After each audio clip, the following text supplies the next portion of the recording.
अवधूत चिंतन श्री गुरुदेव दत्त. आज आपण कोणताही टॉपिक घेणार नाहीये, पण जे काही एनर्जी तुमच्यासाठी येणार आहे आपण ती बघून आणि तुमच्या आयुष्यातल्या चांगल्या वाईट गोष्टी कशा असणार आहेत हे आपण बघणार आहोत. श्री स्वामी समर्थ अवधूत चिंतन श्री गुरुदेव दत्त. श्री स्वामी समर्थ महाराज की जय. आजचा दिवस म्हणण्यापेक्षा येणाऱ्या काळात किंवा काही जे काही असेल, जे काही येईल तुमच्यासाठी ते मी इथं सांगणार आहे. तुम्हाला कोणत्याही गोष्टी येतील तुमच्याबद्दल आणि कार्ड कोणते येतील किंवा राशी कोणते असणार आहे ते सुद्धा मी तुम्हाला सांगेन. सिंह राशीसाठी प्रथम कार्ड आलेलं आहे. दुसरं कार्ड जे आलेलं आहे ते जेमिनाय ॲक्वेरियस. मराठीमध्ये पण मी सांगते कारण खूप जणांना इंग्लिशमध्ये समजत नाहीये, खूप जणांना मराठी समजत नाहीये. सगळ्या गोष्टी मी लिओ आहे प्रथम. तर प्रत्येक राशी ज्या आहेत त्या मी इथं तुम्हाला प्रत्येक राशी मी तुम्हाला सांगते. तर राशी आहेत जलतत्वाच्या राशी स्ट्रॉंगली दिसत आहेत. जलतत्वाच्या राशी आहेत कर्क वृश्चिक मीन आणि सिंह रास आहे, कुंभ रास आहे. कुंभ रास स्ट्रॉंग आहे, मिथुन रास स्ट्रॉंग आहे आणि कुंभ रास पण स्ट्रॉंग आहे आणि सिंह राशीचं एकच कार्ड आलेलं आहे. सिंह राशी इतकी स्ट्रॉंग नाहीये, पण जलतत्वाच्या राशी ज्या आहेत त्या सगळ्या इथं इन्व्हॉल्व आहेत किंवा अवेलेबल आहेत. तर आपण पुढचे जे एनर्जी बघणार आहोत ती एक लेडीज आहे तुमच्या आयुष्यामध्ये किंवा तुम्ही स्वतः एक लेडीज असाल तर तुमच्या आयुष्यामध्ये सगळ्या गोष्टी उथलपुथल निर्माण झालेल्या आहेत किंवा होत आहेत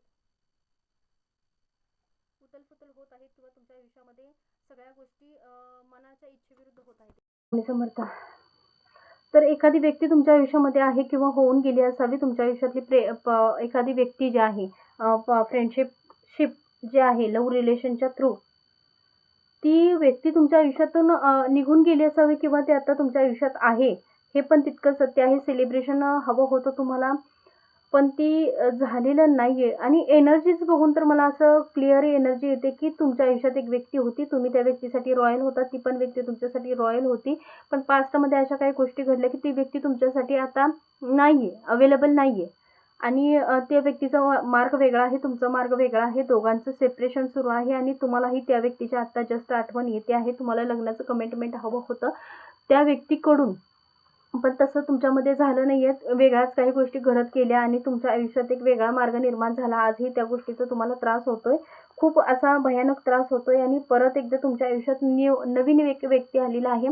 त्या व्यक्तीने तुम्हाला प्रपोज देखील केलेला आहे, पण कास्ट कदाचित वेगळे असावे किंवा दोघांमध्ये मतभेद होत असतील किंवा घरच्यांचा नकार असेल. अशा काही गोष्टी इथं घडताना दिसत आहेत. तुमचं एकमत होत नाही. कदाचित ती व्यक्ती ख्रिश्चन धर्माची असेल किंवा मुस्लिम धर्माची असेल किंवा तुम्ही मराठा वगैरे असाल किंवा पण आहे तोलामोलाचं तुमचं काहीच नाहीये हे मी नक्की सांगू शकते. काहीच तुमच्यामध्ये जुळत नाहीये, मिळतं जुळतं नाहीये. अशा काही गोष्टी इथं तुमच्या घडताना दिसत आहेत. पण प्रपोज तुमचा त्यांच्यासाठी आहे, आजही आहे. पास्टमध्ये काही गोष्टी घडल्या त्यावरती तुम्ही खूप निगेटिव्ह गोष्टीने त्रास करून घेतला. तुम्हाला स्वतःला सुद्धा या गोष्टीचा त्रास झाला, पण ते आता थोडंसं एक स्वप्न आहे, ड्रीम आहे, ते तुमच्या मनात आहे, पण त्या गोष्टीसाठी तुमचं आयुष्य थांबून राहत नाही हे तुम्हाला नक्कीच कळालेलं आहे. आणि तिथून पुढे तुम्ही आता नवीन मार्ग चालू केलेला आहे. तिथून पुढे नवीन एक दुसरा व्यक्ती तुमच्या आयुष्यात आलेला आहे आणि ती व्यक्ती तुम्हाला आवडलेली आहे. त्या व्यक्तीला देखील तुम्ही आवडलेला आहात असं दिसत नाही. का आवडला जरी असाल तर काहीतरी इश्यू आहे, जे एकतर कास्ट असेल किंवा तुमची काहीतरी व्यक्ती म्हणजे कसं म्हणजे मिळतं जुळतं काहीच नाहीये. अशा काही गोष्टी तुमच्यामध्ये घडायला लागलेल्या आहेत आणि तुम्हाला त्या गोष्टीचा खूप त्रास होतो आहे आणि झोप येत नाहीये तुम्हाला रात्रीची. त्या गोष्टींवरती सतत विचार करत असता आणि त्या गोष्टीचा मानसिक त्रास तुम्हाला खूप व्हायला लागले, खूप म्हणजे खूप तीव्रतेने होत आहे. आणि एक अशी घटना जी आयुष्यात तुमच्या घडून गेली त्यामुळे त्या जुन्या झालेल्या गोष्टी आठवत आहेत, तुम्हाला त्रास होतोय त्या गोष्टीचा. जुन्या झालेल्या गोष्टी म्हणण्यापेक्षा कसं त्या व्यक्तीने का असं केलं, का माझा विश्वासघात केला, त्या गोष्टींमधून तर तुम्हाला त्या व्यक्तीने खूप त्रास दिला, छळलं, खूप इन्सल्ट केला, तुमचा अपमान केला, तुम्हाला एका एकटं सोडून गेली ती व्यक्ती, तुम्हाला वाईट गोष्टी सोडून गेली. तुम्ही ती व्यक्ती तुम्हाला विसरू शकली आहे, पण तुम्ही अजून तो क्षण विसरलेला नाहीये, त्या गोष्टी विसरू शकलेल्या नाहीये. ती वेळ, ती आजही मोमेंट तुमच्या लक्षात आहे आणि त्या गोष्टी आठवल्यानंतर तुम्हाला त्रास होतो. भले तुम्ही त्या गोष्टी विसरला नाहीये, आजही विसरलेला नाहीये, पण तुमच्या आयुष्यात एक नवीन व्यक्ती आहे, ती आवडलेली आहे तुम्हाला आणि त्या व्यक्तीसाठी सुद्धा तुम्ही तेच फील करताय जे पास्टमध्ये झालं ते पण नाही, हे पण नाही. अशा काही गोष्टी तुमच्या आयुष्यात घडत आहेत आणि स्वतःला एकटं फील करताय की मी एकटा पडलो आहे, मी एकटी पडली आहे आणि माझ्या आयुष्यात सगळे असेच का भेटतात, सगळे माझ्या मनाविरोधच का घडतंय, मला भेटल ते असं मला त्रास देणारच का भेटते, अशा काही गोष्टी तुमच्या आयुष्यात घडायला लागल्या की तुम्हाला तो त्रास होत जातोय. आता दुसरी एनर्जी असं बघते की आता पास्ट म्हणजे येणाऱ्या काळात काय घडेल, यावरती येणाऱ्या काळात काय घडेल. ही आताची जर सिच्युएशन आहेच तुमची, पण येणाऱ्या काळात तुमच्यासोबत याबद्दल काय घडेल.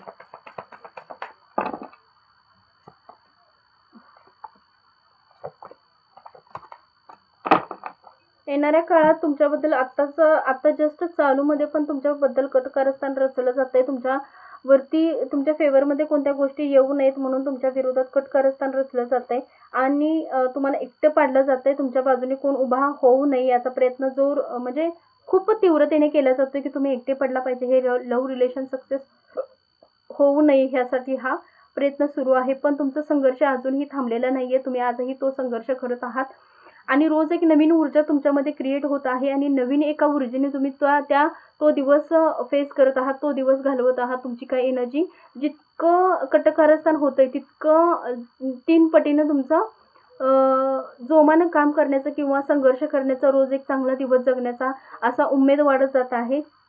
तुम्ही त्या गोष्टीला बळी पडत नाहीये आणि पण मनातलं दुःखही कोणाला शेअर देखील करत नाहीये. एकांतात बसून रडणे, जुन्या झालेल्या गोष्टी आठवणे, जुन्या झालेल्या गोष्टीचा त्रास होणे, अशा सगळ्या गोष्टीचा तुम्हाला त्रास होत राहतो आणि सगळ्या गोष्टी तुमच्या फेवरमध्ये येताना दिसत आहेत. बरोबर ह्या 1.5 महिन्याच्या किंवा 14 आठवड्याच्या आत सगळ्या गोष्टी तुमच्या मनाप्रमाणे होताना दिसत आहेत आणि तुमच्या आयुष्यात सेलिब्रेशन होताना दिसत आहे. जे काही कष्ट तुम्ही करताय, जी काही मेहनत तुम्ही घेताय या नात्यासाठी, तर ते तुमच्या पद्धतीने तुम्हाला हवं तसं ते पुढे जाऊन ग्रोथ करताना दिसत आहे आणि त्यावरती सुद्धा नक्कीच किती ग्रोथ चांगली असणार आहे. नक्कीच त्या लाईफवरती किंवा त्या एनर्जीवरती तुम्हाला चांगल्याच सगळ्या गोष्टी होत राहणार आहेत. आपण कवड्यांवरती एनर्जी बघणार आहोत लास्टला की 1 2 3 4 5 6 7.